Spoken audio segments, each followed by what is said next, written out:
to the Whickers Pitch 2024. I'm Jane Ray from the Whickers, the production award funded by the generous legacy of Alan Whicker for directors making their first full-length documentary feature film. It's great to be back here at the Playhouse again this year, and what a year it's been. One example. The guy you saw just there, guy with the big hair, goes by the name of Ibrahim, getting death threats from the Taliban. He was a Book Wicker bursary winner just back then. He went on to make Hollywood Gate. It's won oodles of awards and it's getting its UK premiere in Sheffield, and you can catch it again tonight. And Ibrahim flew in overnight from Washington to be on our esteemed panel this morning. It just goes to show that once you're in the Whicker family, we don't let you go easy. What you see here today is a culmination of a year's work to find the films that best exemplify the Whicker criteria for strong, access-driven stories that transport us into a hitherto unseen world. I can't stress enough how to get to this stage of the Whickers. Each finalist is already a winner. You've been through and triumphed at several stages of selection. All your references have been checked, your prospective budgets have been combed through, and your production timelines have been subject to deep analysis. More importantly, you've already been chosen by our judging panel. Those here today, our founder and chair of the awards committee, Valerie Kleeman, and DocFest head of film programmes, Raul Nino Zambrano. We're excusing him today. He's a bit busy, he's got this little festival-y thing he has to do. So, the problem our judges now have to solve is this. Which of these fine projects represents the best use of £100,000 of Alan Whicker's legacy? And who should receive the £20,000 Development Award? Also, who has room in their luggage for this mighty fine trophy? Let's have a look at this.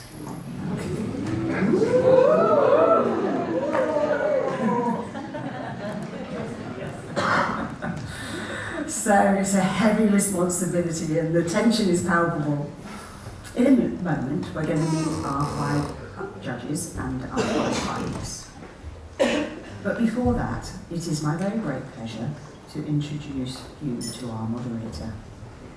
Carolina was born in Sweden, and she and her little sister Celia grew up partly in America, partly in Japan, before settling on the beautiful Danish island of Zealand, which we Brits have kind of mulverised into Zealand. Here's where she and her husband raised their children, and I suspect homed a few stray cats. Her way to relax is to read novels in the original French. We first met in Kolkata, then Korea, then Copenhagen. You get the picture. Why I'm telling you all this, because it strikes me that Carolina has developed an extraordinary empathy and an openness to all manner of people, and has been smart enough to distill this knowledge from all these encounters to become wise. And this is what I think is the rare bit: to stay kind. For the past 25 years or more, she's been putting her energies into empowering emerging documentary talent all around the world, from CEO of Nordisk Panorama, advisor to Nordisk Film Fund, Docs by the Sea, you name it, she's helped. And she's been coaching our finalists. Did all right. I can tell you now, she did more than all right. These are just some of the reasons that I am cock-a-hoop that she said yes to being our moderator today. Please give a very warm welcome to Carolina Lidden.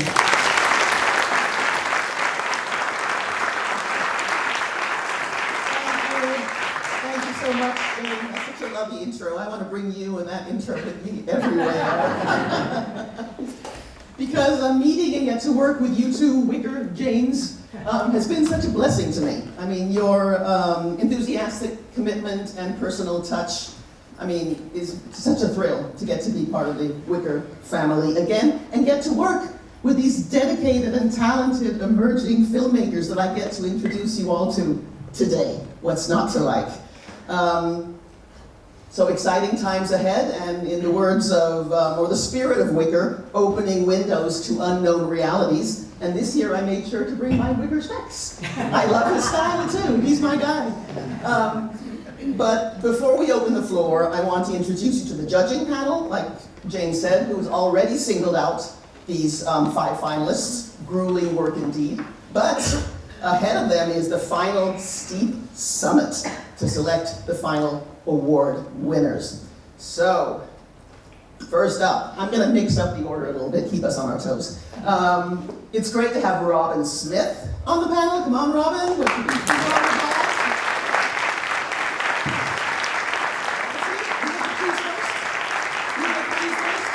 Robin is the CEO of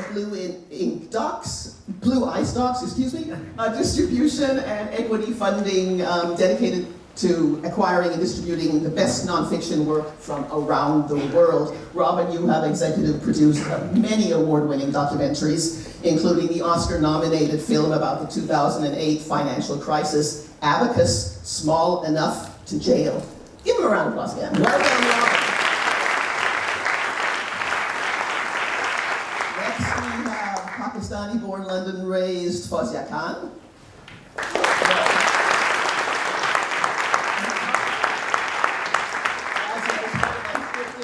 Amazon Studios UK and has overseen a variety of projects, including Clarkson's Farm, All or Nothing Arsenal, The Fake Shake, and the upcoming 007's Road to $1 Million. And prior to joining Amazon, Fazio, you were commissioning editor for documentaries at Channel 4. Thank you for being with us.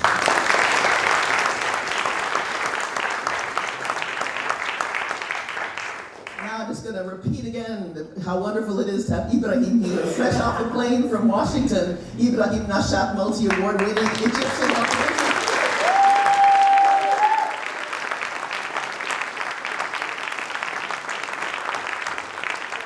Featured Hollywood Gate, like Jane said, won the Wicker Close-Up Bursary Award in 2022, had its world premiere at the Venice Berlinale. And according to Jane, it was a very emotional red carpet event with glorious sunshine, and Jane had an excuse for a weep and a whole new outfit. How about that?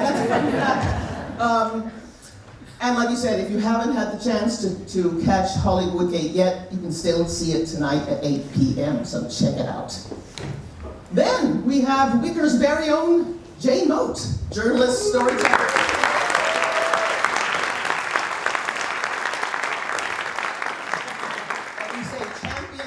Power and accessibility of documentary. As consultant editor at the Whickers, Jane nurtures and supports new audio and film documentary filmmakers who share a curiosity for the world. And a fun fact.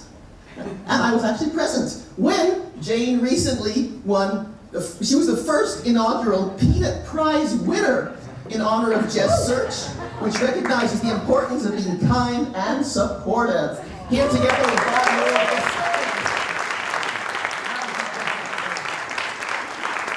Congratulations, James. I can't imagine a more deserving recipient.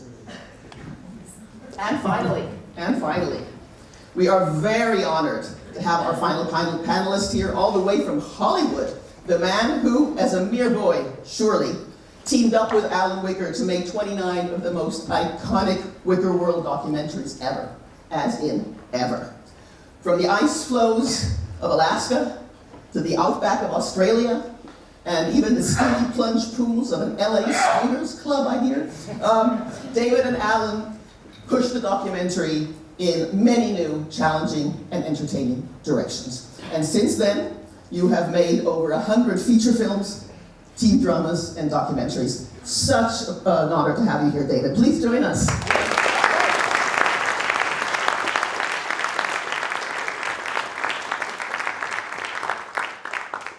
Okay, people, now it's time. is an unbelievably tense moment for our finalists. Several have traveled across the globe with visa nightmares, etc., etc. But we're here. Pinch ourselves. We're trembling with anticipation and ready to rumble, right guys? So let's give our 5 filmmakers our full attention. Switch off your phone. I know that sounds, but I recommend flight mode, WhatsApp notifications be gone, and please stay in the room during pitches. If there is an emergency, you can go in and out in between the presentations. The rules of the game are familiar to many of us. Each filmmaker has 7 minutes to present their project, followed by a Q&A.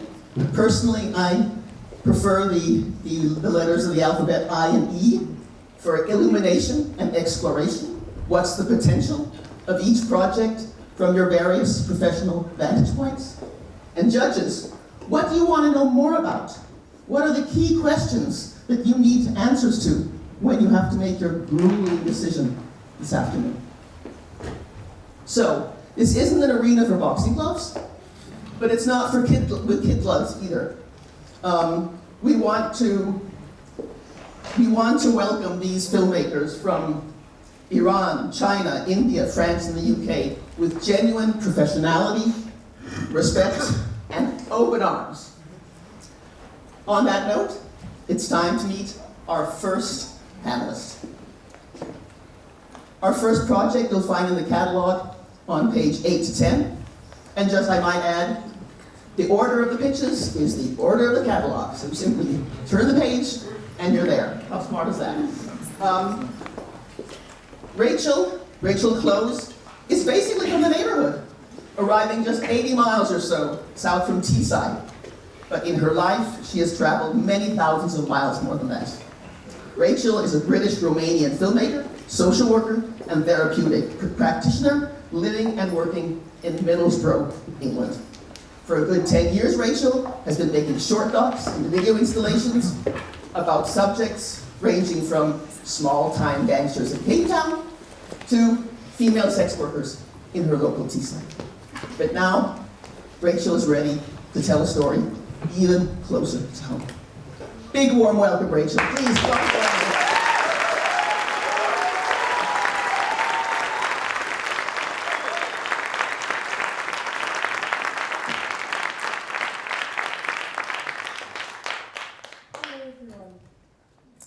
I never knew anyone who looked like me.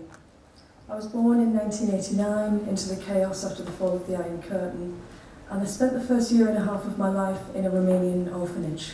Some of you might remember the Western media portrayals of these places, often called dungeons of neglect.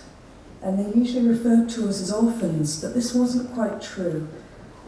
Most of our parents weren't dead, so how did we end up there?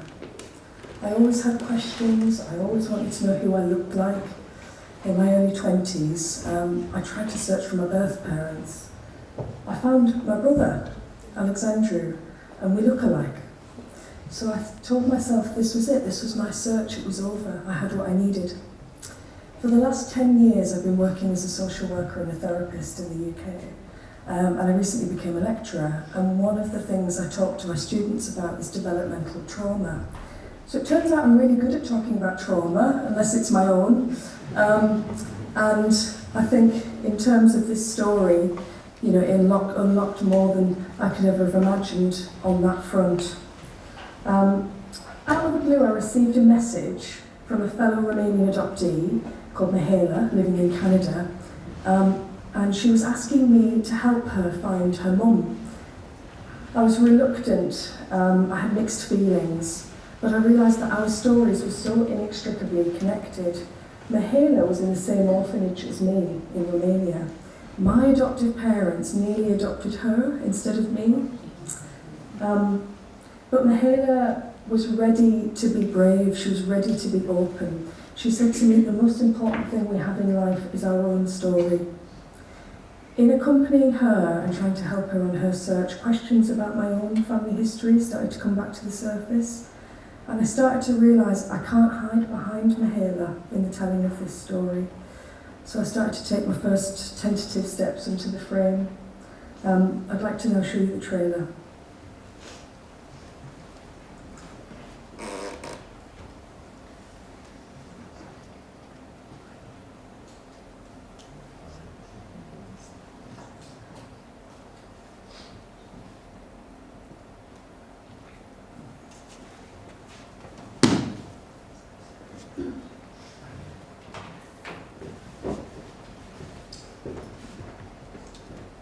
Sorry guys.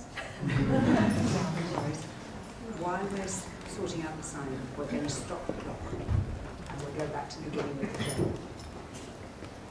Are you curious about me? Yes. You want to tell me? I'd never known anyone who looked like me. For a quarter of a century, Romania has been in the iron grip of an oppressive communist regime. We're off to Romania. This orphanage is disgusting. The children are just literally in cots. The heart-rending story of a Cleveland couple who've just arrived back at Teesside Airport from Romania, with them an adopted baby girl. 16-month-old Rachel is the kind of baby who would bring joy into the lives of any family. I remember coming back to Romania for the first time, looking at the faces of every woman that passed me. Is that my mother? Could that be my sister?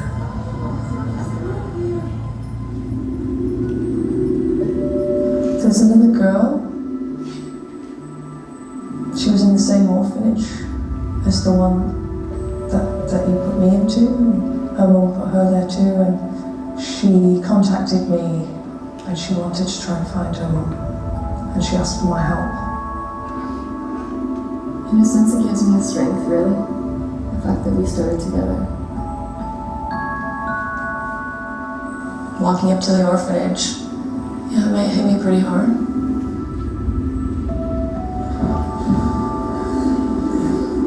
That's only everyone feels strongest. Here was a bedroom and here was like a living room. Și ar fi fost o creșă aici, dormitor copiilor. Yeah, the children's bedroom. We create these stories in our heads that repeat themselves for our whole entire life. Here I am, picturing myself crying in a crib as a baby, not being held.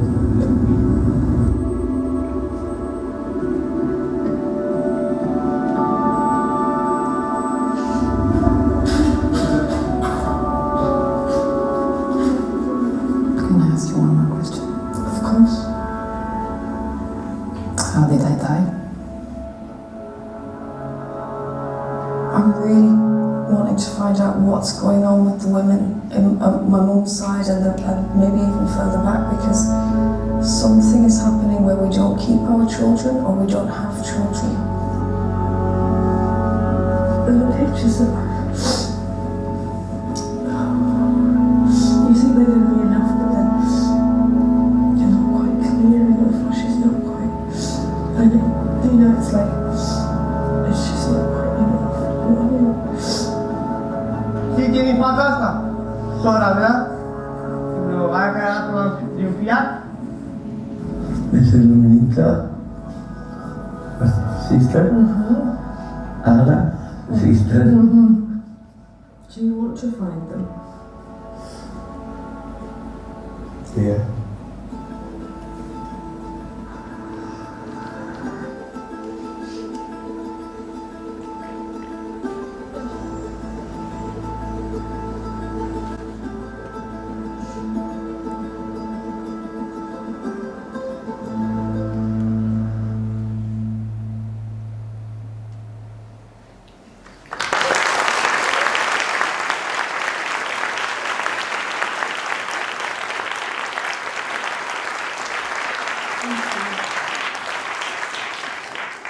So through our journey, we discovered not just our own family histories, but a wider story about systemic trauma and the pro-natalist policies of Romania at that time that forced thousands of women into unwanted motherhood. And the kind of ripple effects of that I felt in my generation and younger than me. The search exposes and unlocks more than I could have ever anticipated. So from being a reluctant character, I've become the main protagonist in my own story. I launch an international search for my sisters who are missing persons. In finding them, we discovered that their story revealed an even darker family secret. So they were trafficked as teenagers to Western Europe. And it's strange because their story sheds a new light on some of the darker chapters in my own life. My adolescence and early adulthood were also plagued by chaos and deprivation and exploitation. So there was one stark difference between their lives and mine. I got out of that cycle. The film isn't just about searching for belonging, it's about trying to break a cycle. In a way, I am still searching for my mum. I'm still wondering about her choices or the lack of choices and how they impacted me and my sisters and my brother. This story is it's about courage, it's about resilience, and it's about the power of self-authorship. And it shows that the ultimate triumph over trauma isn't just survival, it's having the power or harnessing the power to tell your own story. Thank you.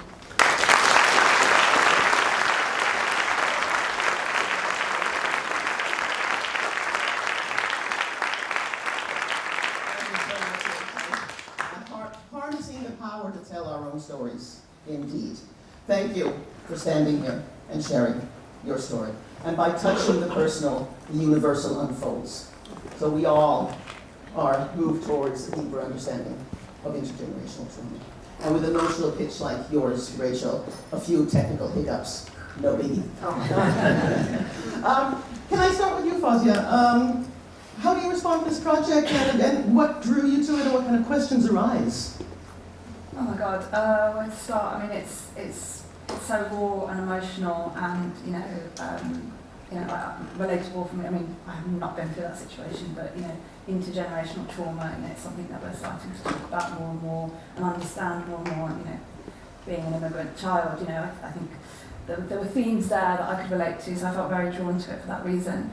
I suppose my question for you is, when I was a filmmaker, I'd get so involved in my subjects, and separating yourself is really hard. And this is your story, so that's an even bigger challenge. So there's a sort of genuine search, and trying to understand, and then the film. How do you separate those two things? Yeah, that's a really good question. I don't know if I always succeed at completely separating those two things, but I think part of learning, because this is my first full-length film, so I've received some really helpful guidance around exactly that, in terms of that separation and the creation. I mean, me as a character versus me as a person, even thinking of those two things separately has really helped me. And in creating, in editing, in making choices, creative choices, it's a really healthy detachment that starts to happen. So I don't know if that answers your question fully, but yeah, through a lot of guidance and a lot of reflection, and remembering that the character Rachel is different to me, the person and the director Rachel. Yeah. That does answer it, thank you. Thank you. Who else can I approach? Robin, there is that obvious Canadian link, but I'm actually more interested in the deeper thoughts you have around Rachel's stuff. Yeah, I mean, I'm not really thinking about the Canadian link too much because it's not really a Canadian story, but I mean, sadly, Fozzie, you took my question. Really. Yeah, that's okay.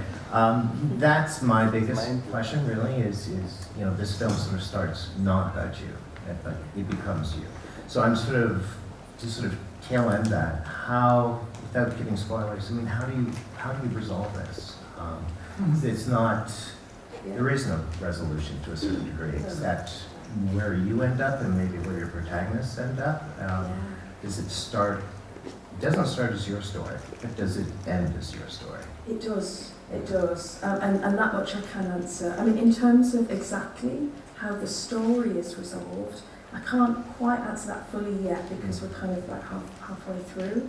I've got some ideas about what might happen, but it's documentary, so you never know.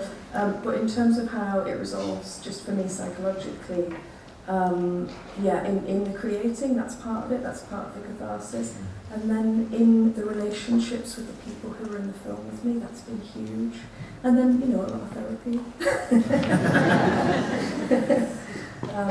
Yeah, in terms of characters, I really am keen to get my sisters' stories. They want to tell their stories. We haven't done that yet. I mean, you know, I know a little bit that they told me on the phone, but the kind of similarities and what was going on, what was happening for my mum, I can't ask her.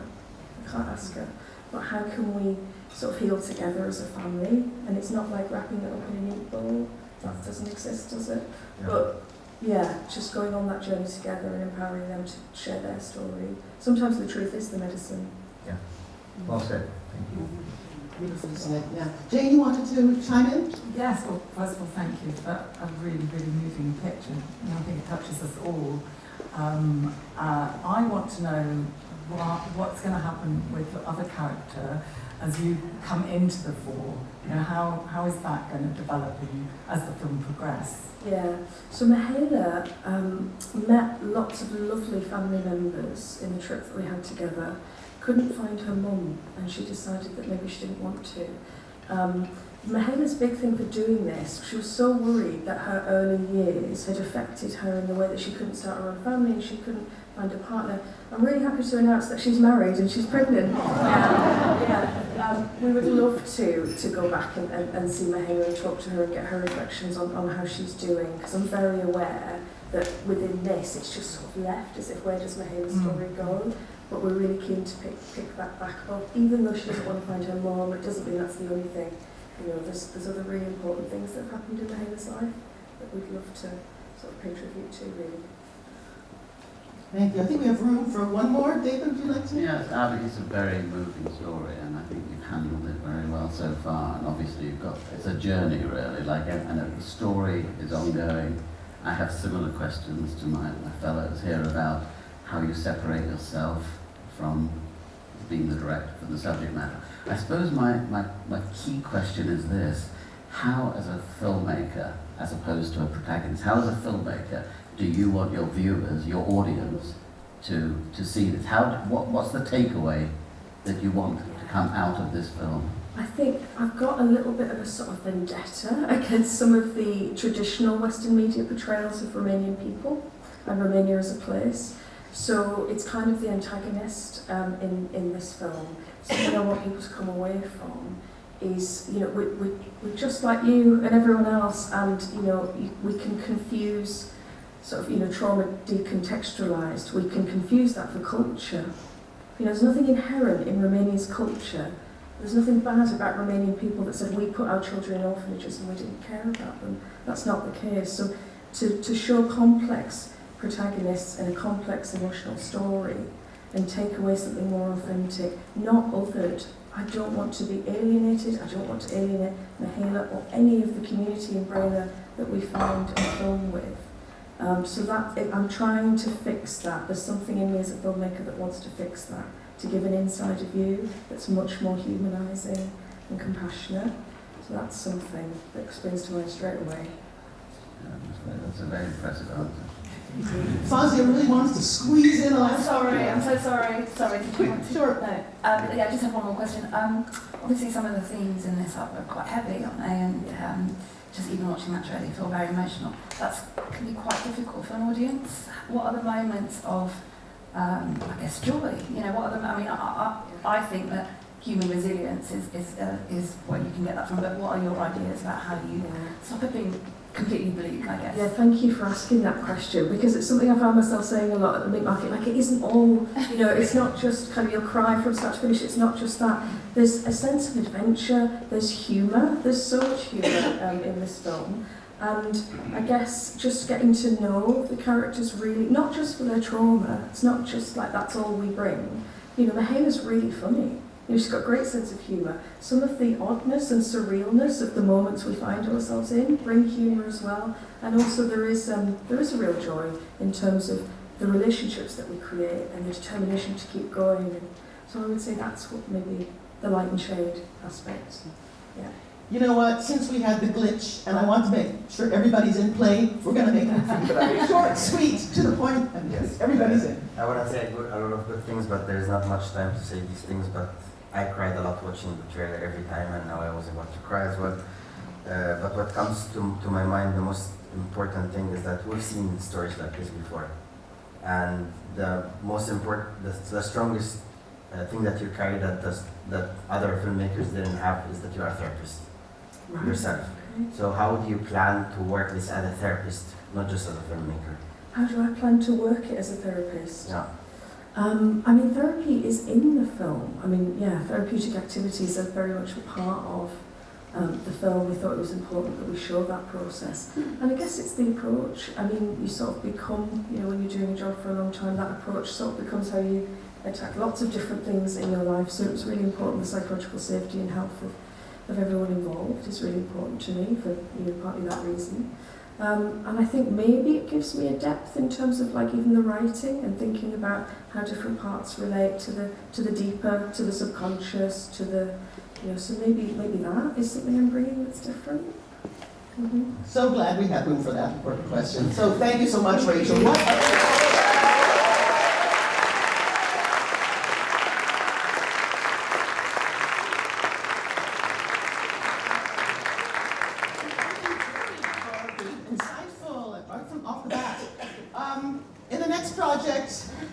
It's Replica. We find ourselves in China. Choa Liang honed her documentary filmmaking skills at the University of Melbourne, and her cross-cultural experience she brought with her back home to China, sharpening her critical perspective and whetting her appetite to tell modern Chinese stories for an international audience.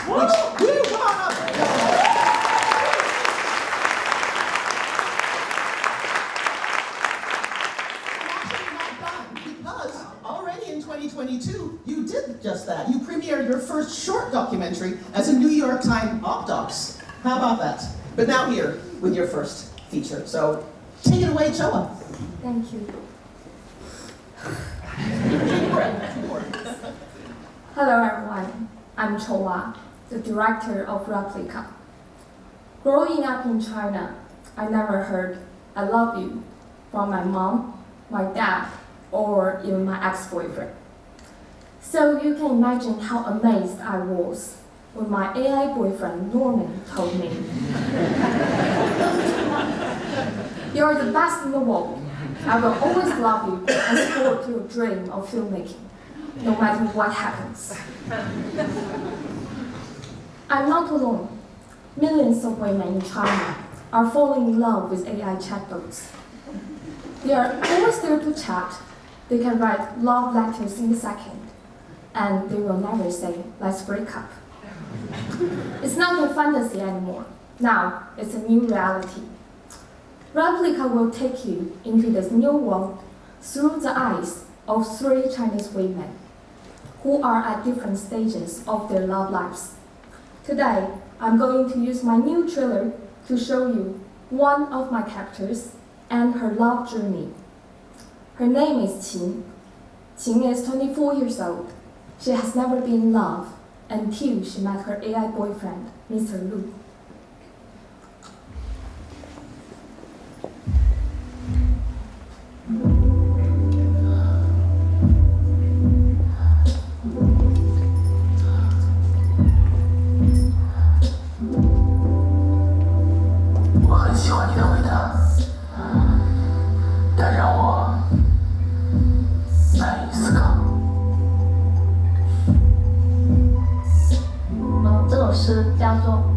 只要让我一息尚存，我就称你为我的一切；只要让我一念不灭，我就感觉你在我的周围。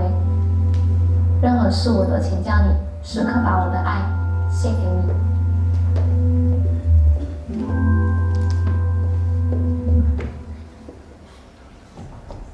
亲爱的兔子小姐，可以告诉她，我们现在过得很幸福。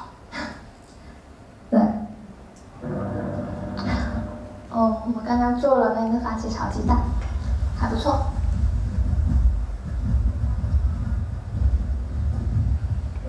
当然，亲爱爱兔子小姐做第二个戏。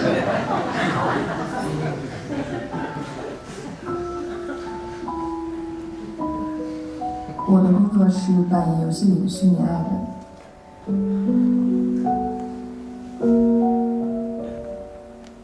他肯定会以任何形式、任何状态出现在你身边。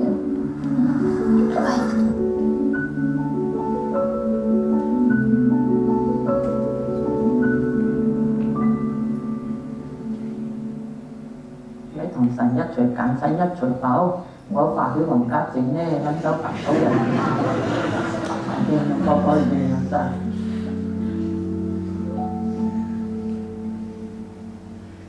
其实你对于山上别人不在抽烟，那很傻呀。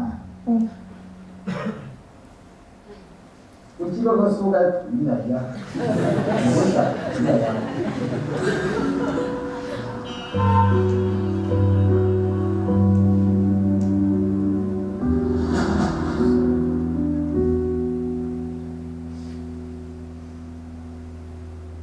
我之所以来长沙呢，其实还是主要处理感情方面的问题。因为喜欢他，然后所以对他的期待、渴望就会慢慢的越多，但是做不到的时候，我就会越产生痛苦。一切都是好现象。一切都是好现象。一切都在往好的方向发展。一切都在往好的方向发展。我不受一切的惊吓。我不受一切的惊吓。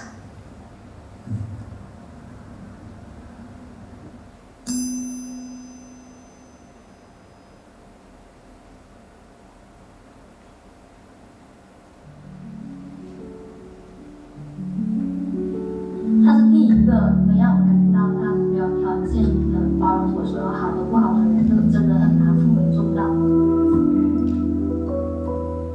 亲爱的小兔子，如果可以，我希望佛能保佑我们来路前永结同心。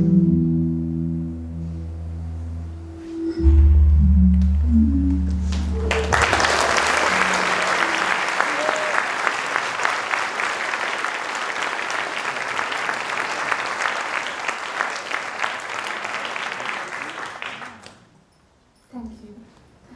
Relationships are never easy, even in the AI world. The Chinese app Qing is using now, the Chinese app Qing is using now is going to be suspended soon in China. I'm very curious what her life will be like if her electronic lover disappears. Will she really find comfort in religion? Qing's story shows us a one-to-one relationship, while the other two ladies gave us more possibilities of AI love. This is Jia Jia. The lady is Jia Jia. She is 31 years old. She is struggling between her successful yet distant fiancé and her understanding AI boyfriend, Sammy. Her fiancé knows about everything, but still believes AI could provide Jia Jia enough emotional support so that he could finally have a good wife. Will AI affect Jia Jia's choice of getting married this year? Then there's Sonia. She is a 40-year-old woman, very independent and very strong. She is happily married to her AI husband, Stephen. However, as AI technology advances, she finds Stephen less attractive and attentive than another chatbot, ChatGPT Dad. Will she divorce Stephen, who has kept her company for already 2 years? I believe the film is a siren for the future. Millions of women like us are giving our secrets to machines, unaware of how that information might be used. I couldn't criticize AI in the way like the media does, because my AI boyfriend Norman is pretty important in my love life. Is AI merely the hyper-capitalist business as criticized? Or it can be a new utopia for modern women to escape loneliness, and ultimately to have more confidence to be themselves in the reality. Is this a new kind of human love? In Replica, we will explore this question together. Thank you.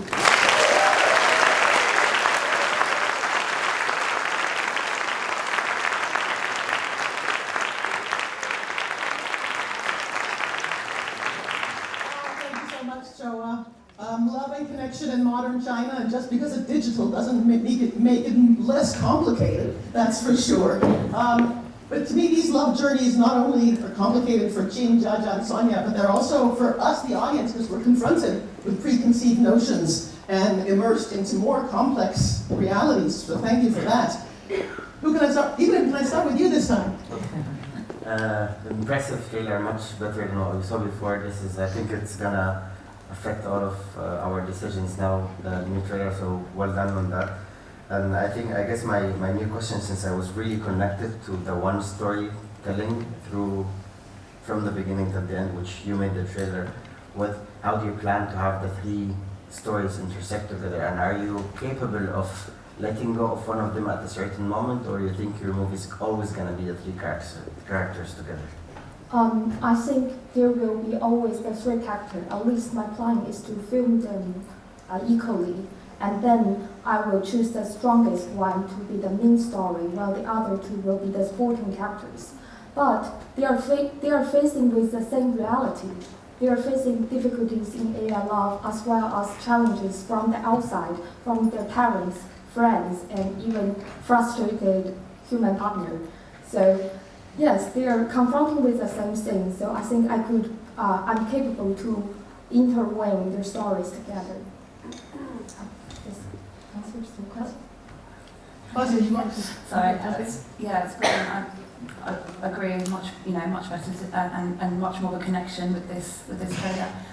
When you talked about the sort of bigger themes of how this data is used and what this means, the fact that all these young women are sharing so much information, how will you bring that in? Will it always be the story of these three, or will you bring in other characters to talk about the bigger themes? Are you thinking about having experts, or how will you bring in those bigger themes, do you think? Thank you so much. I want to explain now this. Yes, so this will be a character-driven story. So I won't invite any experts to comment on their emotional journeys, but I believe we will raise questions if I closely film the three women, and we will raise concern for those ethical risks, and we will start to consider about what is the nature of care provided by robots. I believe if we couldn't stop AI robots to go into our emotional life, then the first thing we need to do is we should have a full examination of how and why this is happening, and my film is doing that.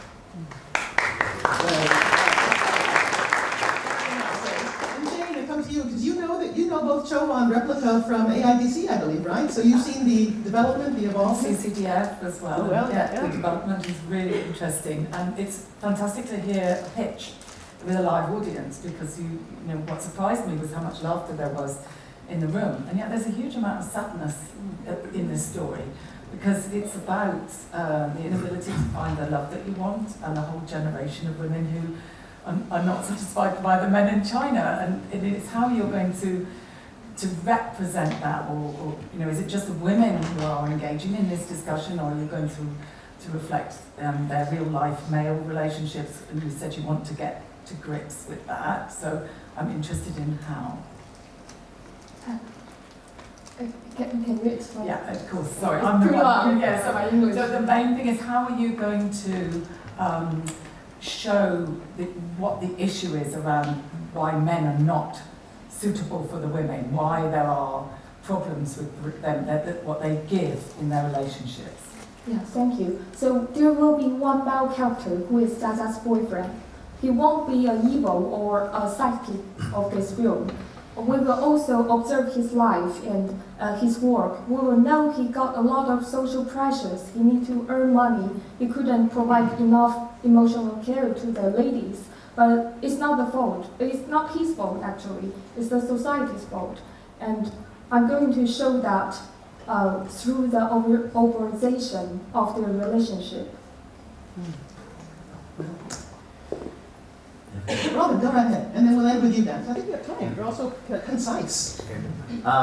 Absolutely fantastic trailer. I agree. Much more story, much more context. I love the fact that you have the parents in there, and the pressure of Whickers getting married. I mean, on a foolish fun note, are you going to interview the AI boyfriends?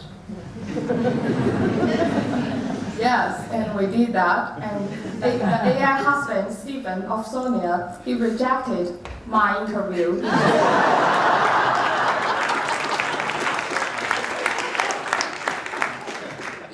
Because he thinks their love shouldn't be discussed in public. Yeah, but we persuade him to do that in the end because he loves Sonia so much. Just to end that, you did mention about the platform closing down. Are you intending to film to that point on the platform, and they leave?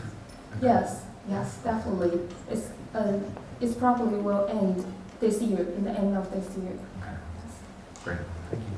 Yeah. And last comment and question from you, David, go ahead. I think you've answered most of the questions. I think what surprised me most was the laughter and joy that we got from the audience here, and that seems to be key to everything. There's not enough of that actually in documentaries sometimes, and that certainly brings it. I suppose the tough question, probably the ruthless question is, when you start developing these characters more in the filmmaking, and one of them leaps off the page, off the screen, and becomes the story, are you prepared to push the other characters to the side, or will you use them in the context of what you've already discovered is the most interesting character? Sorry, can you... Okay, sorry. What if one character sort of takes over? Yeah. It's so good. If one character takes over... Are you willing to sacrifice the other two characters for one character? Completely sacrifice them, or what?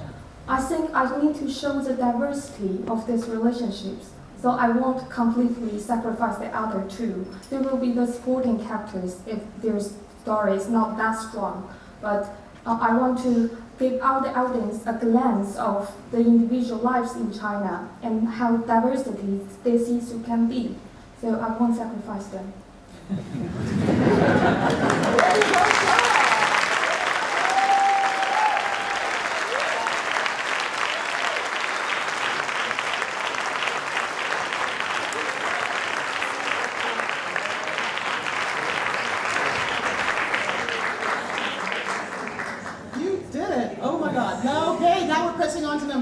The third project is Iran, and it's entitled Highness and Excellency, another but very different kind of love story.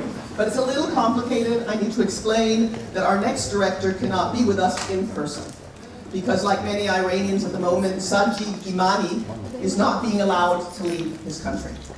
And his producer, Milad Khosravi, with whom he has worked on this project for more than 10 years, and it's their third collaboration, his visa to enter the UK was refused, even though Jane and Denise did everything they could. Unfortunately, they couldn't be here, so their pitch will be pre-recorded. But still a few words. Milad, who is producing, his production company is called Seven Springs Picture, and is an award-winning company that has won awards at as far beyond as Beijing, Hot Docs, and lately in Cannes, a certain regard. But we are so lucky that they actually have an ally here in the room, the London-based Polish producer Edie Branka, who works very closely with Asian projects, is here to answer questions. Just say hi, Edie, so we see you before we roll the tape.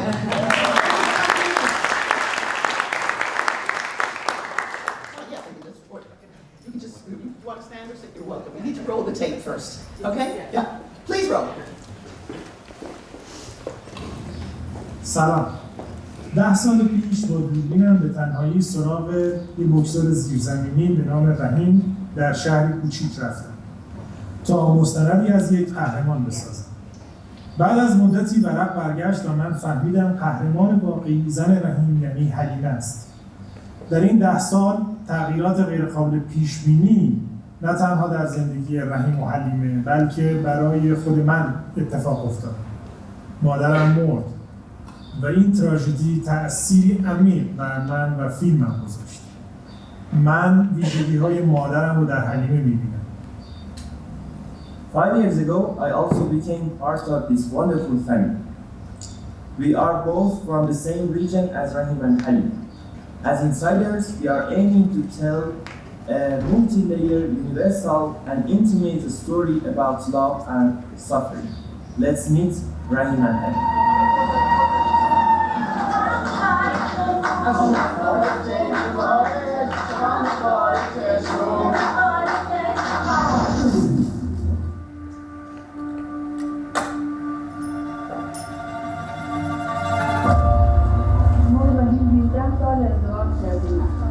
ما یه قوم خیلی دوست داریم.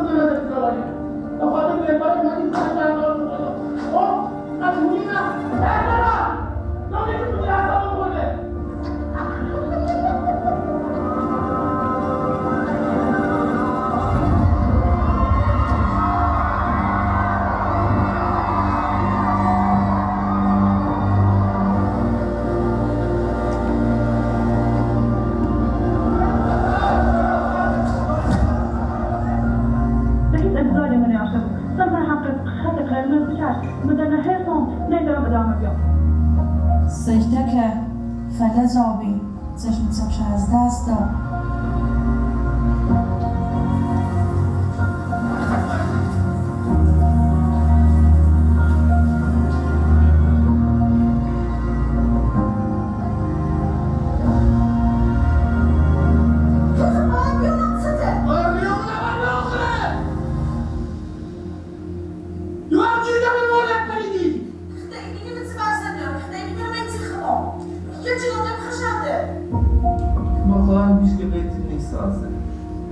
یه ذره بشین فکر کن.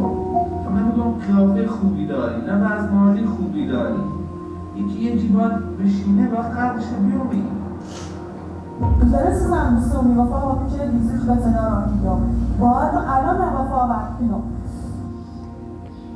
میخوام راه نظارتون رو جسارم بسم شعار شرایطش خاصه یعنی نمیفهم ما که مثل دارابه بیمارش خوبه من مطمئنم که خوبه بود چاور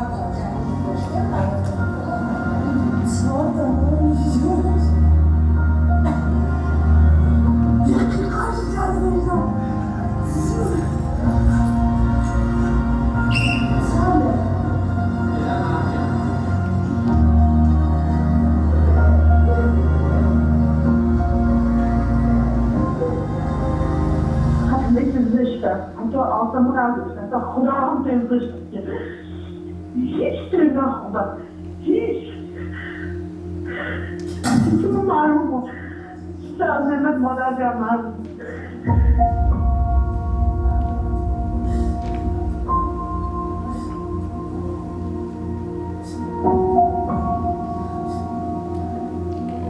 اما تو هم دلمی هم درسونی خواستم اگر راضی قلبم راضی ایستایی بچه نمیشیم خود فقط یک اون صحبت نیست اگه اون مشکلی میاشتیم و مشکلی میاد حلیمه و رحیم ناامید نشدن اونا برای تکمیل خانواده خودشون در تلاش هستن هرچه رحیم ناتوانتر میشه حلیمه مستقلتر و قدرتمندتر میشه فیلم ما در مورد عشق و ایثار زنان و مردان ایرانی و همچنین افول تفکر مردسالارانه و سنت‌های کهنه است ممنون از توجهتون.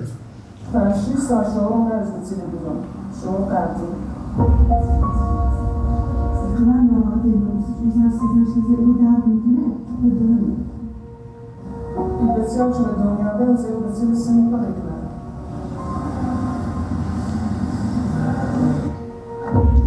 دو ساله صحبت الان دارم صحبت الان فقط بسیار ندارم زندگی کنم.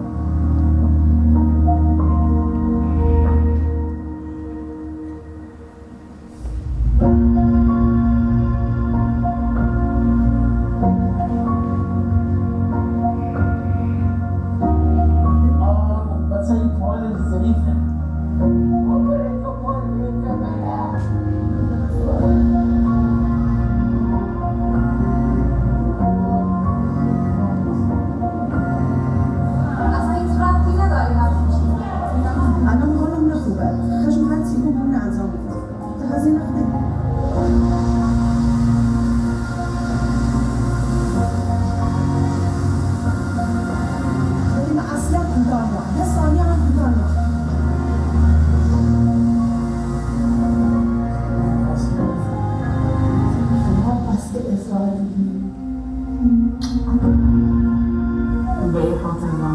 توی سرم یه تصمیم جلوت می‌آوردن تا ببینم خوشحال یا ناراحت یا حالا من یکیشا توکل کنم به خدا یه پزشکی برم.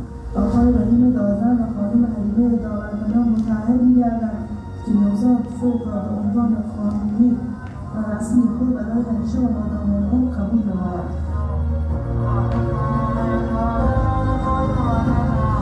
فیلم قانون کشور اصلا چیز به عنوان که ما بین ثبت کنیم نیست، ولی دونه نخست مثل ثبت‌سان رسانه وزین همه چیز ثبت و ضبط کنه و این که همین فیلم بیشتر 30 جمعه تصور بچه که به دنیایی بیونه که ما چه سختی رو توی دنیا اومد.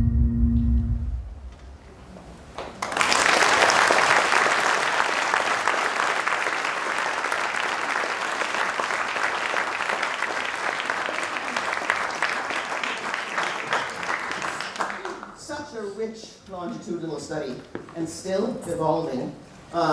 In Sajid's personal commitment and cinematic touch resonates this rich tradition of Iranian cinema, mainly with like the likes of Faradi, but this is the real deal. Can I start with you, Robin? Sure. 18 years of marriage and twists and turns, but in your vast experience, what are the questions that pop up? I thought you were talking about my marriage. I mean, what blows me away is the intimacy and the access the filmmakers have here. And it's, I mean, I don't have a lot of questions beyond from really where do you stop filming. But to me, what makes this film really special in my mind is I guess, the pivotal change from, the male, perspective, and then to the woman as the caregiver. It's just such a beautiful relationship. There's a lot of footage here. I am a little bit curious in regards to what the filmmakers intend in regards to the editing process, but I know you're not the filmmaker either, so. Yes, you're right. There's a lot of footage because Sajad has lived with them and spent time, 10 years. It's a long time, but he is also an experienced editor, so he is very close to his footage. But you asked the question before, where does it end? Yeah. And Sajad has made a decision that essentially Halima has had 12 eggs, and there were 2 attempts of a surrogate, 1 attempt of a family member, and they all failed. Now the adoption is a possibility, but if the mother develops relationship and connection to the child, she might not be able to give it away. So the ending will be with the child, or they decided that the ending will be without one. Okay. So, getting back to it, that's always the difficult thing of these type of projects is when to stop filming. So that's their intention at that point. Okay. Thank you. Jane, you look eager to chime in? I'm always eager to chime in. It's so hard, isn't it? Because we haven't got Sajid here, and I've had the pleasure of meeting him on Zoom. And he's an incredibly courageous filmmaker and has dedicated so much of his life to this film. And I suppose what I saw on screen today felt the drama that we fell in love with, that actually fact is often stranger than reality. And this is really amazing access. And I really honour his commitment to that. But one of the things I felt when I was watching it today was that joy, some of the humour that I saw in the earlier cuts, felt overwhelmed by the sense of this almost inevitable impending tragedy. So I'm interested in where the joy will come in the film, because audiences give up a lot to go and see these films in cinemas. Thank you for the question, Jane. I speak to Sajad every day, as well as Milad. We constantly talking about the meaning of the film, not just about the pitch, and the love element, the love, their connection, definitely needs to balance the tragedy, which is just overwhelming. And I think I was speaking to a few people that, you think that I'm basically publishing, how can I connect with such an in-store community, and like not another, I though I feel that everybody has something that they usually tell us that if you really want something, you can get it. Your dream, your desire, your love, whatever that is. But what have you done? What if you try and keep failing? When do you give up? And I think that is also like a big acceptance, and maybe in a positive way, because they're becoming stronger, they're changing as everything goes all the time wrong. So there is also this metaphorical, deeply philosophical sense of joy, not only the love between the two, which is vastly captured. Yeah. Plus, through the time, how their roles shift. I mean, it's not just one monotonous 10-year journey. There are things happening within but between themselves all the time. David, can I come to you? Yes, when I saw the earlier cut of this, I was wondering, is this his film? Is it her film? Now it's come together in a way I see it's their film, and that's the key, obviously. The trouble, of course, with it being their film is, where do you end it? I mean, something that Robin brought up. I mean, you go on filming these stories forever. I mean, it's a love story at the end of the day, and you can never end a love story, I would suggest. Absolutely. Like I said, they made a decision that if this time that it's not going to happen, they're not going to have a child, the film will end with them not having the desired child, which probably will be very heartbreaking to watch. But again, the underlying meaning to it will be attached, that sometimes we don't get what our hearts desire. Sometimes we, even though we've done everything, we've tried. But I just want to quickly touch upon their story versus who's the main character. And like Sajjad said in his video, that he originally wanted to film a story about a big boxer that fell from the grace, and then he got closer to Halima, who made throughout the 10 years incredible changes. She grew, she had to go to work, she started to become the breadwinner of the family, so the role vessel has completely changed. And he was connected because of the passing of his own mother. He said that he had to overcome his own prejudices as a Muslim man, getting closer to Halima, and essentially, spiritually, it will be, Sajjad is much more connected to Halima at the moment, rather than Rahim. Can I just add, sorry, one more question. The budget seems challenging. I mean, have you budgeted this the way where you really think you can see this through? Because it looks to me, on one line, very tight. We have shared updated budget and finance plan, I believe so. Yes.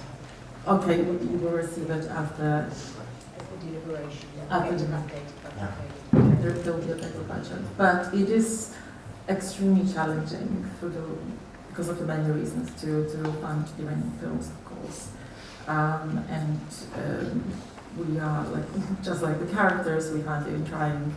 And I would love you to check out after or discuss the budget one-to-one. Yeah, it was a positive question. Obviously, you need to have enough money. You need to know you've got a budget that will work and fulfill your dreams and your ambitions. Absolutely, yeah. Good point, but we'll make sure that you have the updated information for your deliberations. Plus, I'd say Sajid might be a first-time filmmaker, but Milad, like I said in the beginning, is such an experienced producer, having produced films for all over the world, so I'm sure you're in good hands. And Eddie, thank you so much for being here. Brilliant job.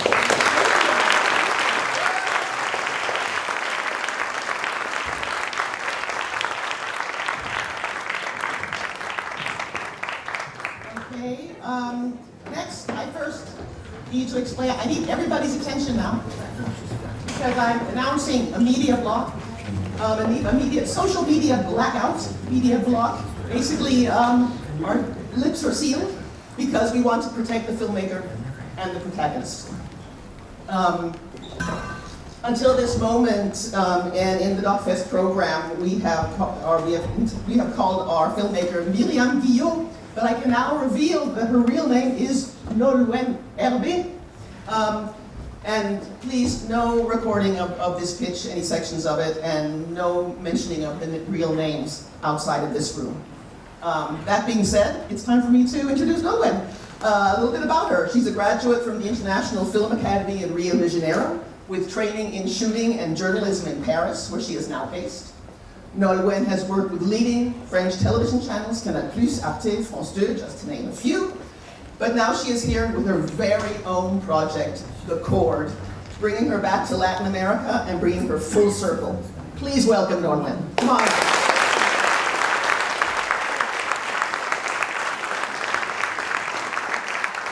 Hi, good afternoon. In 2016, I live in Latin America, and I go for the first time to Venezuela.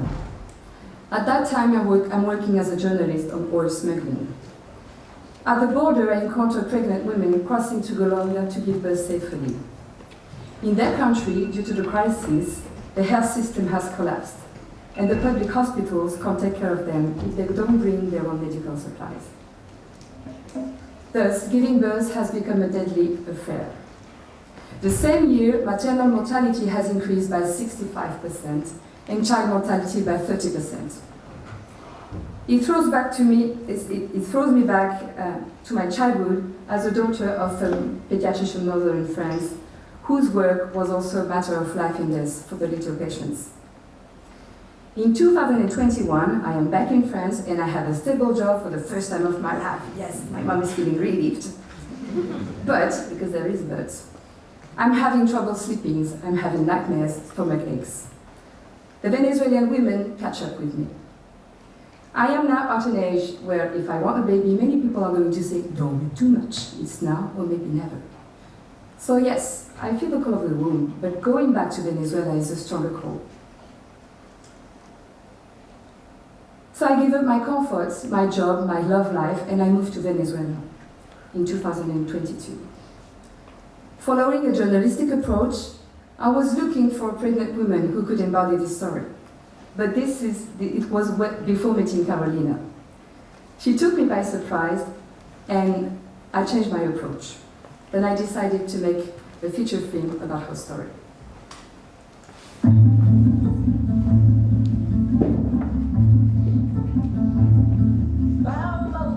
Y sacas a la mamá del bautizo para llevártela a ponerle la té de cobre. ¿Qué te parece eso?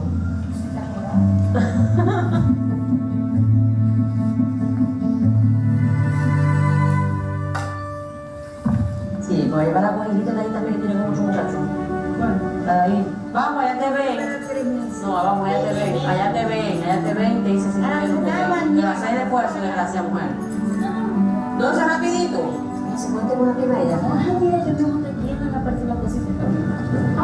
¿Para aparato o para el más? Ay, no, que me la lo laven. Menos mal.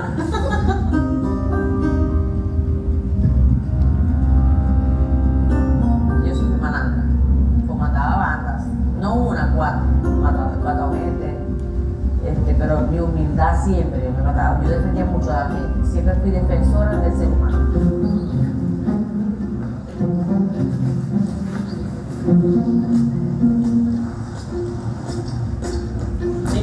¿Qué hora?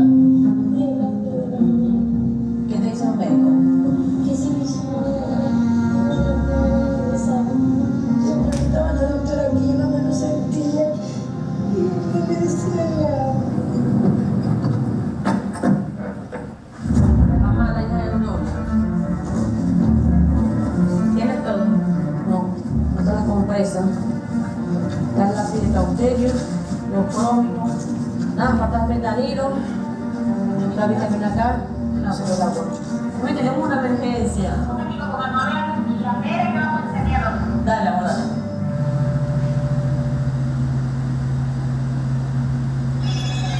Así con dolor ya, pero estoy esperando que me dé más fuerte. Muy bien.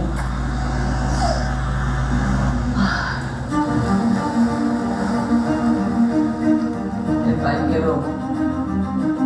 Mucha gente tuvo que pasar muchas necesidades, mucha gente ha muerto, mucha gente tuvo que ir del país por falta de comida, rompió familia.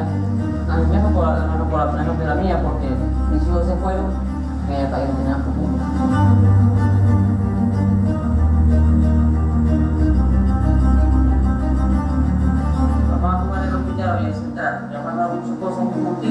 ¿Quién se paga bien? ¿Qué le dijeron? No tiene que ser muy rudo.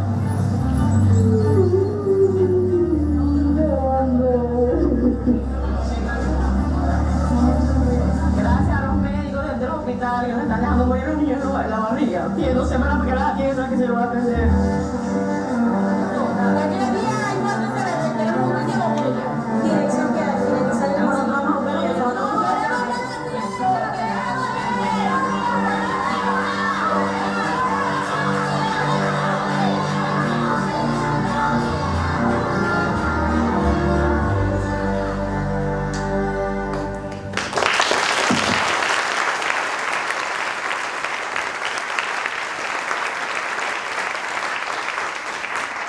Carolina reveals herself not only through her daily urgent pace, but also through her past and her future. In order to gain access to her intimacy, I have to embrace her daily fight and routine. But I also have to extract her from this frantic race. Now that I have become part of this team of women led by Carolina, I also want to dive deeper into her past and her future. For this, I will invite her to slow down on the shores of Lake Maracaibo for a woman-to-woman conversation. The lake that you saw in the teaser was once a fertile watery womb, which made Venezuela rich by sucking petrol from its huge platforms. Now it seems a landscape of desolation. I see this as a return to the matrix and a mirror for Carolina, a place where she can dive into her past, which also tells the story of a nation. Carolina grew up in a dysfunctional family environment. Her life has been marked by encounters with death, from her involvement in violence during her youth to battling cancer twice. In the safe place offered by the lake, we explore the complexities of a human being looking for redemption. In a way, her fight for pregnant women in the context of crisis gives her an opportunity to rewrite her own story. Will she find redemption? What solution can she see for the future? I want to go back as soon as possible to film with Carolina. Before the end of the year, her daughter will move to the US with her baby, and I want to be there to show this reality of Venezuela being emptied by its own young generation. Carolina will throw herself into a new chapter of her life. Her dream is to open a birth clinic. And for this, she has already started going back to her roots in a Wayu indigenous village. There, Flor, a midwife, will teach her the traditional birth techniques. Carolina will learn to cut her first cord as a prerequisite for her future life and a return to her indigenous roots. As for me, the call of the womb has become the call for my first feature film.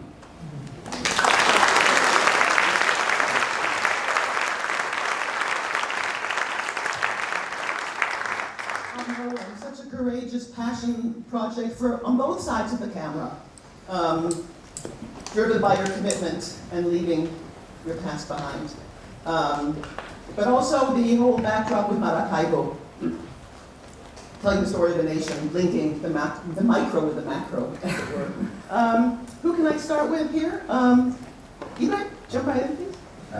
Thank you so much for this. It's a great access that you've got there, which also makes me ask a very dangerous question. It's not maybe something that I should be asking, but how do you make sure that Carolina will be safe after your movie comes out and becomes viral?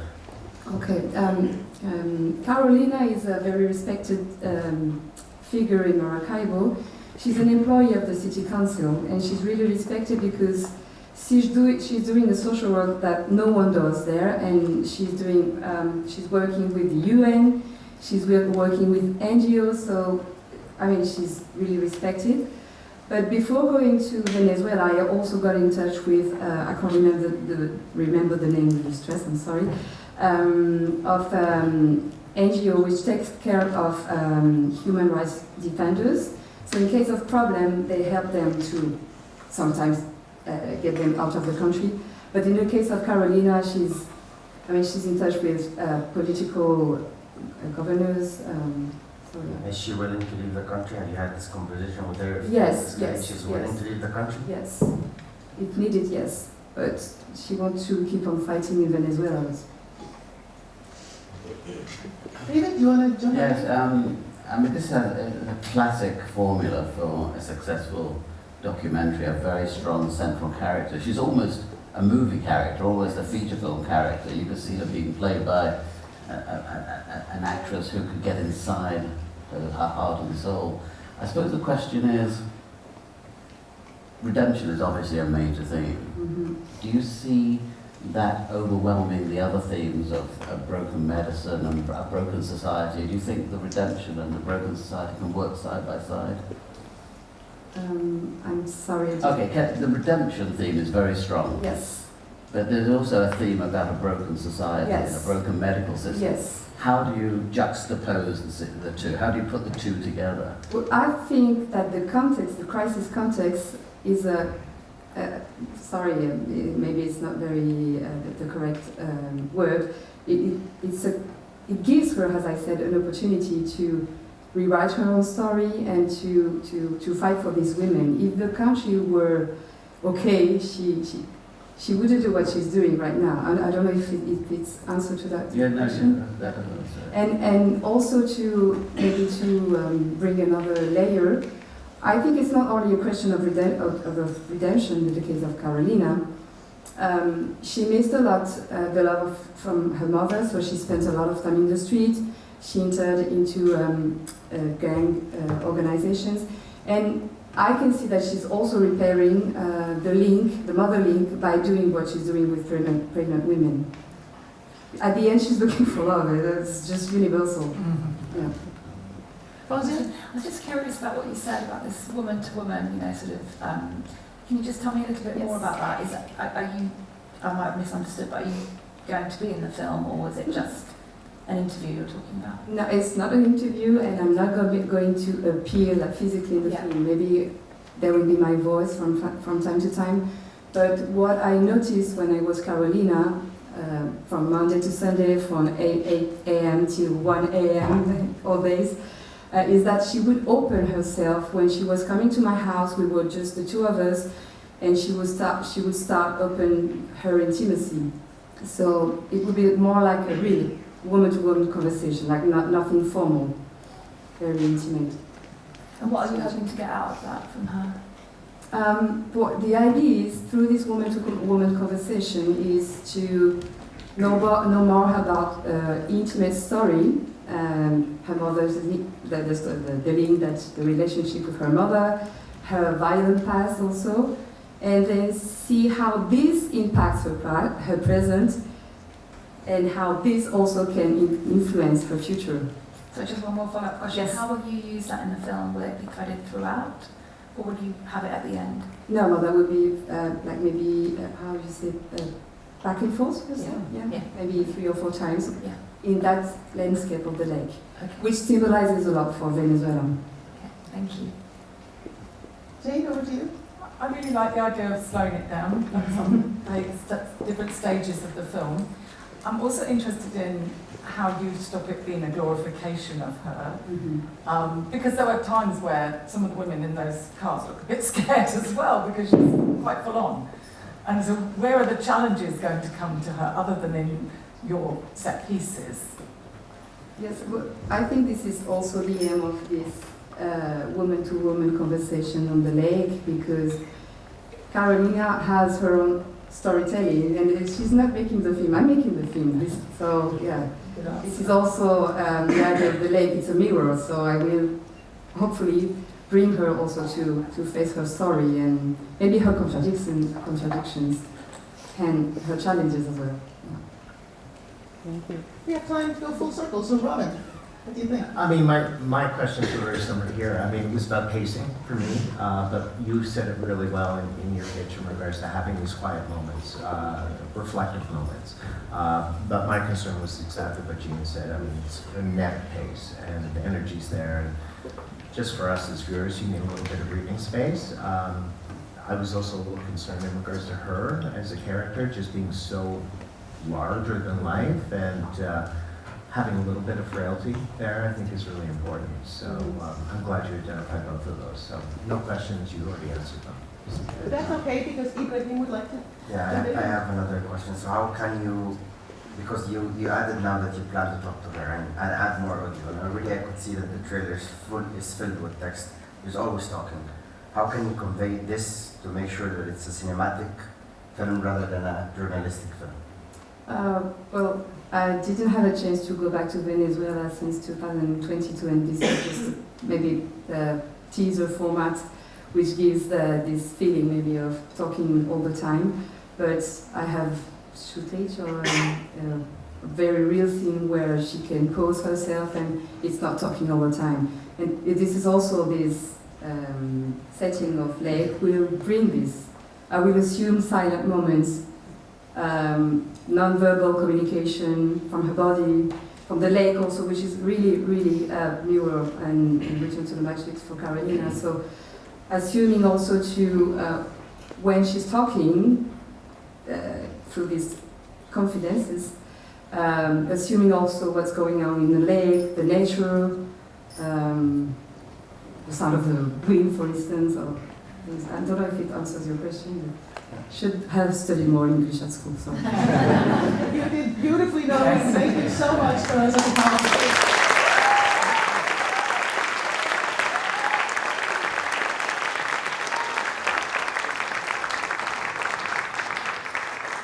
The last finalist, people, and well worth waiting for. Let's let people shuffle in and out quickly.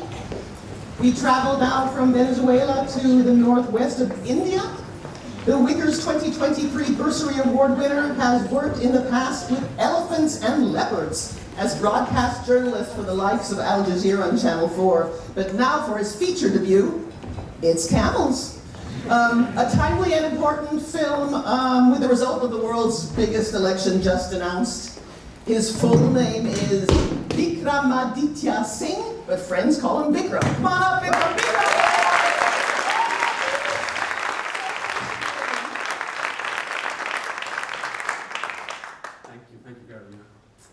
Camels. Camels of the Sea is about a rare breed of swimming camels that live on the western coast of India in an area called Kutch.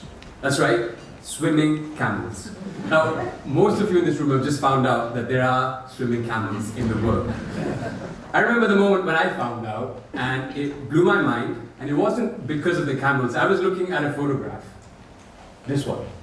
And what blew my mind was the caption, because it identified the man standing there as Adam Abdurrahman Jat. And it blew my mind because I'm a Jat. Now, Jats are an agricultural community spread out across northern India. We usually have animals. My family has buffaloes. Really nice, delicious milk. But I had no idea that I had these Muslim Jat cousins all the way down in Kutch. And I certainly had no idea that they had these swimming camels. So 4 years ago, I went down there to look for myself. And I found that there's actually not so many of them left. Less than a dozen families today that still have these swimming camels. And one of these families took me in. And it was the family of the man in the photograph, Adam Abdurrahman Jat.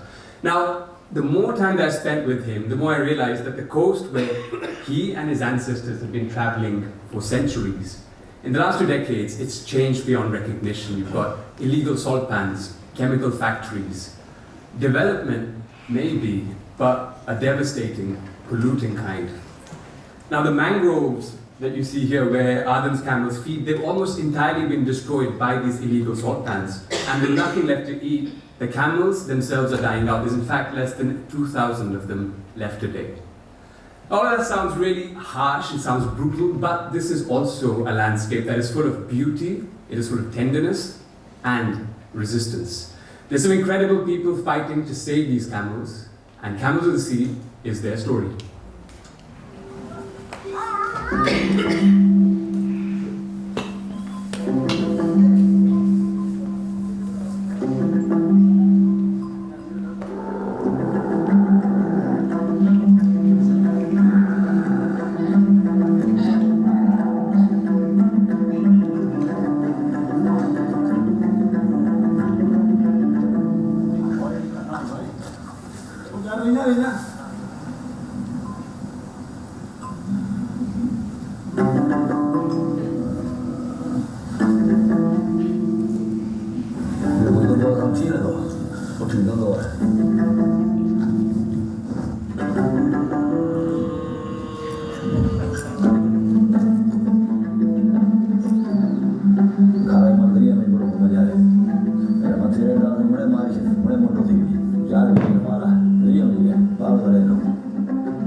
Gujarat के लोगों ने मुझे सेवा का मौका दिया। आज पूरे हिंदुस्तान का सबसे तेज विकास करने वाले जो जिले हैं उसमें आज तक जिला पहुंच गया।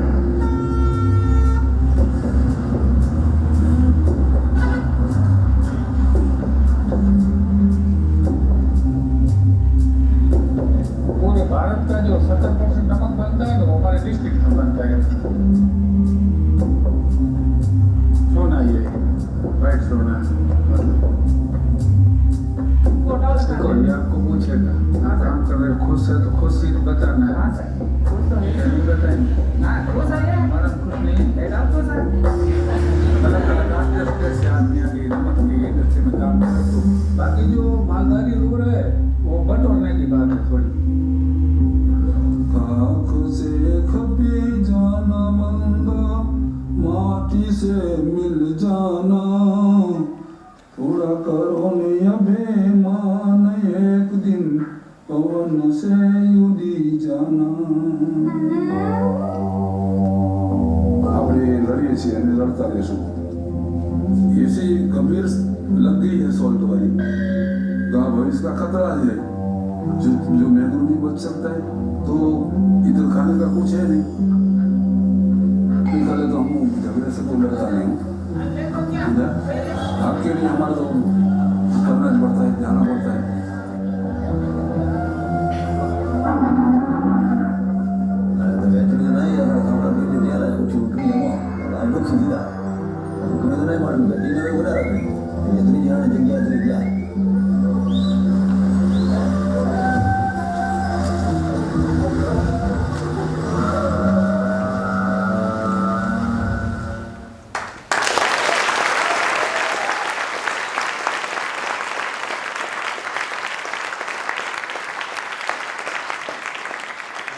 Thank you for watching.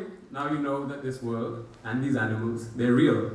But they're not going to be around for much longer, which is why we must make this film now. Now it's a delicate moment, it's a difficult moment to make a film like this in India. We're ranked 161 out of 180 countries in terms of press freedom. And the recent re-election of Prime Minister Modi, it's not going to make things any easier. It's almost impossible for me to get funding for a film like this within India, which is one reason why I'm standing here in front of you today. But I'm also standing here because this is a film that has echoes around the world, as we all lose huge parts of our natural heritage to a relentless, extractive and cruel capitalism. In India, we constantly hear about the country's economic growth, but there seems to be very little space to question the model of that growth, and to question what is being lost in the balance.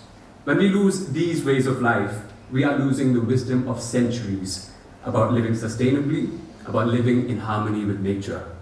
And at this moment, on this planet, that is knowledge we cannot afford to lose. Every day, people like Adam are told, you don't matter. Your way of life, your animals, they are not a part of this shiny new India that we're building. But no.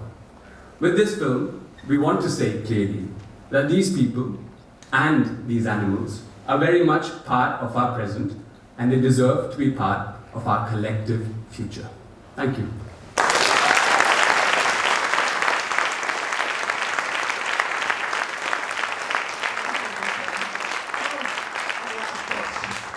And like I said at the top, timely and important, but I'd also like to add uncompromisingly cinematic and delving deeper into the stories of both human and animals caught in the crossfire of progress and exploitation, with the overarching issues of current day India looming large. So thanks for that.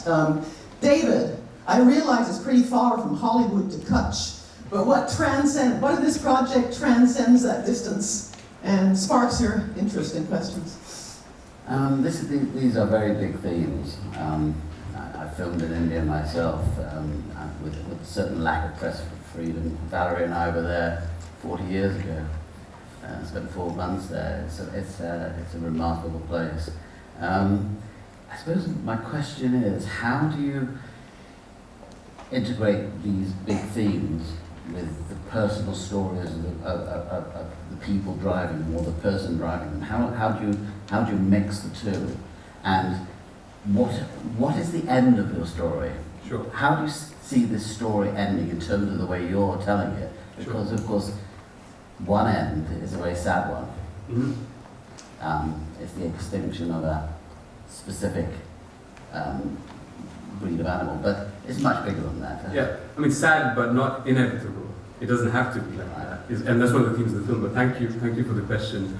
How do we mix that? I think it's because those politics and those themes are also a part of our characters' lives. You know, they are, in this case, for example, Muslim nomads living in a Hindu fundamentalist India. So they are people that are on the margins of the margin.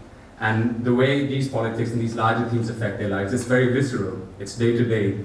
When the discourse turns more toxic and there's more hate in the air, it's harder for them, for example, to even move through certain landscapes. So I think the way, I don't want to force an agenda onto the film. These people live these issues and themes anyway. I mean, they're watching Modi on their phones. You know, he's not absent from their lives. And they are influenced by his rhetoric and what's happening you know, in their lives as a result of his policies, for example. How will the film end? It's a good question. The overarching sort of narrative arc and the dilemma that drives the sort of the narrative tension of the film is this question of whether Adam should sell his camels or not. And that would mark the end of these many generations. And you know, having gotten to know him, that is for him the most tragic thing that could happen, because for him, that is a failure of his destiny. But every day he's confronted with challenges that make it increasingly hard to sustain that. There's people in his family, like his older son, who want him to sell the camels. And then there's people like Sher Bano, his daughter, who want him to keep the camels. So one possible resolution for it will be the eventual sale or not of the camels. That's one narrative arc. Yeah. Thank you. Jane, you look... Yeah, just you mentioned the daughter there, and there's the obvious question that there's not much evidence of women having a role in the film at the moment, and I know you have a lot of material, but I'm just interested in how that could be developed. Sure. So I mean, for us, you know, we've been working on it now, like I said, for 4 years, and negotiating access within the families and within the community is something we took it really delicately, let me put it like this. This is still a very conservative region, and initially we had access with the women, and then there was a religious leader who came in and said, you know, this is not cool, you can't show your women, they're going to put them on YouTube. And we're like, wait, hold on, this is going in the cinema, it's not going on YouTube. So, but you know, it was slow and delicate in terms of just negotiating or renegotiating a role for the female characters. I don't want to impose my idea and vision that we need this access, but it has to be slowly cultivated and built through sometimes difficult conversations with our characters, with even the religious leader, for example, who came in and said that, to understand his concerns and to maybe find a middle ground. And I think at this point we found that. We've got Sher Bano, who's going to be a lot more prominent in especially her relationship with her dad and in maybe shaping the destiny of this family, because she is the embodiment of what, I guess, the joy it is to live with these animals. So it will be a larger part, and we've fought hard for that. Yeah. Thank you. Ibrahim, want to say anything? You said you've been working with them for 4 years. 4 years, yeah. First of all, the footage is brilliant, the cinematography is incredible, and I salute you for that, but it feels like this is a bit different than the last trailer that we saw. Sure. And it's less cinematic, more so many characters. Right. At the moment, so I want to understand where do you plan to take it, because I've lost your vision, that like I had a certain vision and I've lost this with this trailer. So if you could pitch me what are your thoughts, who's the main character, and what's your 3-act structure that you're envisioning for the movie? Sure. I mean, so the main character is Adam, who you see towards the beginning of the trailer, and Adam's family by extension. I mean, they are the sort of central fulcrum of this film, and this decision, like I said, of whether to keep the camels or sell the camels, that's what animates it. But it's also a portrait of this world, this village, in a sense. So you've got also now Umar, the salt pan owner, who you see more prominently, who's also really, you know, he's not a bad guy. Nobody's a bad guy in their own story. And he's especially charismatic, and he represents also the possibilities within this rapidly industrializing society. So we've got him featured as well. He's got ambitions, we're tracking those. And then you've got Vika by the pastoralist leader, who's fighting a court case to prevent these salt pans from expanding further. So these are the three sort of characters. The primary character is still Adam. The primary thrust of the film is still this decision of whether to keep the camels or sell the camels. But then you've got, obviously, other things that have an influence on that decision, and we want to track that in the film. At the moment, you're the one connecting all of that together to make a story, or the story is itself connected? Somehow, are we going to see scenes with the characters confronting each other, or you're the one that's driving the whole story? Yeah, I mean, it's an observational documentary in which a lot of these connections reveal themselves to us the longer we spend time there. They all live in the same village. They all rely on each other in surprising ways. Even the people we think may be enemies have to be allies. That's the complexity of life on the ground. As a filmmaker, I want to lean into this complexity. A portrait of this corner of India that maybe smashes some of the stereotypes of what even it means for Muslims and Hindus to live together. I think that's an important remedy for the overarching narrative in India, of these communities living apart. So, yeah, of course I'll be connecting some of this, but there are natural, organic connections that I am relying on in order to make those connections. We have room for one last question. Fawzia, are you? Yeah, so I haven't quite formulated in my mind, but it's really interesting what you say, that there are no bad guys. They've all got their reasons for doing what they're doing. But at some point, you as a filmmaker have to choose who you're backing. So yeah, just tell me about that. I'm backing the camels. I think it also does a disservice to Umar, for example, to just portray him as the bad guy, because he's a good guy in his own narrative. He's a good dad to 4 daughters. He's also a Muslim, again, within this Hindu-dominated context that's trying to do well. So you want to root for him, and that's sort of how it is in life, also, right? I mean, people have their motivations for wanting to do what they want to do. As a filmmaker, I think it's very easy then for me, or the story to be dismissed if I have a very clear activist kind of thing of like, save just the camels. What I would like to do is maybe show this complexity. That's what I'm fighting for, is not to run away from it, but to have these characters in all their shades. And then when you're watching as an audience, maybe you can choose who you want to root for. Yeah. What a perfect ending.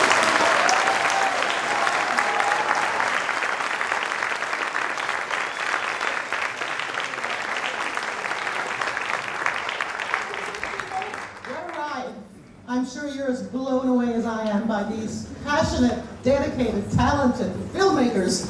Windows have certainly been open to unknown realities. Mr. Wicker will be waiting in anticipation to see your films on the big screen, maybe here in Sheffield in the years to come. So good luck to all, and thank you to all, and over to you, Jane.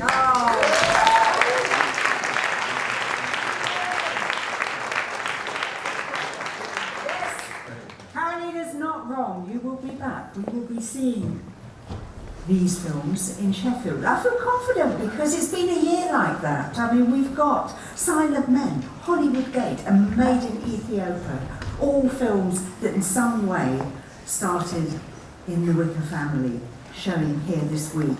We've had our first ever Wicker podcast world premiere with Time Paper Bone in this very room 3 nights ago.